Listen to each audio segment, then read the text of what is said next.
ఈ మిషనరీలో ఆ వడ్రంగి వస్తువులు లేవు. కమ్మరి వాళ్ళు కూడా కొన్ని డిఫరెంట్గా ఉండేవి, ఇప్పుడు అవి కూడా లేవు. అట్లా అన్ని కుల వృత్తులకు సంబంధించిన వస్తు సామాగ్రి వాళ్ళొక్కరే కాదు, మన తండ్రి వాడిన వస్తువులే మనం ఇంట్లో ఉంచుకోలేకపోతున్నాం. కాబట్టి అవి ఉంటే మన జ్ఞాపకాలన్నీ బయటకు వస్తాయి. ఉదాహరణకి బావులకు సంబంధించి వచ్చినప్పుడు రాటన అనే బావులు ఉండేవి, మోట బావులు ఉండేవి.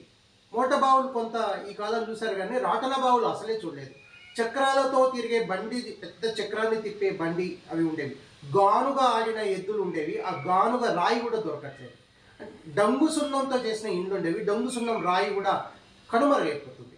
ఇప్పుడు అవి ఆయా గ్రామాలలో ఆ వస్తు సంపదను అక్కడ భద్రపరుచుకుంటే, ఓహో మా తాతల ఇంజనీరింగ్ టెక్నాలజీ, మా తాతలు వాడిన శాస్త్రీయ విజ్ఞానం, లేదా మా తాతల జీవన విధానం, మన తాతల యొక్క వారసత్వ సంపద ఇలా ఉందా అని వాళ్ళు ఆలోచించడానికి ఒక అవకాశం ఉంటుంది. మన గ్రామంలోకి ఎవరైనా అతిథులు వచ్చినప్పుడు, మన గ్రామంలోకి మన మిత్రులు వచ్చినప్పుడు మనం ఎక్కడికి తీసుకెళ్తాం? ఆ మ్యూజియం తీసుకెళ్ళాలి. ఇదిగో మా గ్రామ వారసత్వ సంపద, మా తాతలు తండ్రులు ఇంత సుసంపన్నమైన సంస్కృతిని కలిగి ఉన్నారని చెప్పచ్చు. ఇంకా ఇంకొక మాట ఏంటంటే, 1వ తరగతి నుంచి 10వ తరగతి వరకు ఒక ప్రతిజ్ఞ చేస్తాం.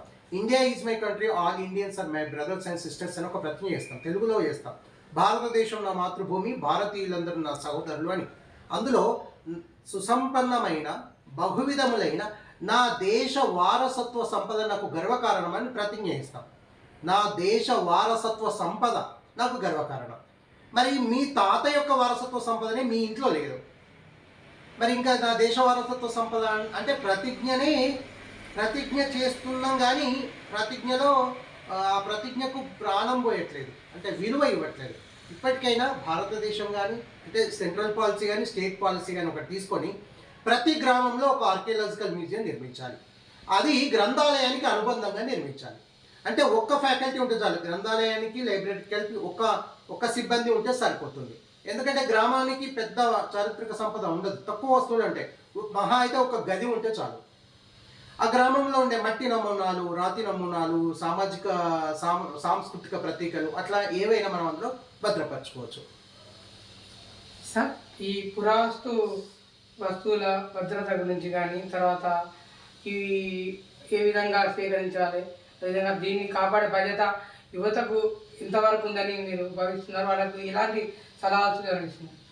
చారిత్రక వస్తు సంపదను సేకరించేటప్పుడు అయితే చాలా జాగ్రత్తగా ఉండాలి. నేనైతే పూర్తిగా రైతులు దున్నినప్పుడు బయటకు వచ్చిన చారిత్రక సంపదను మాత్రమే సేకరిస్తున్నాను.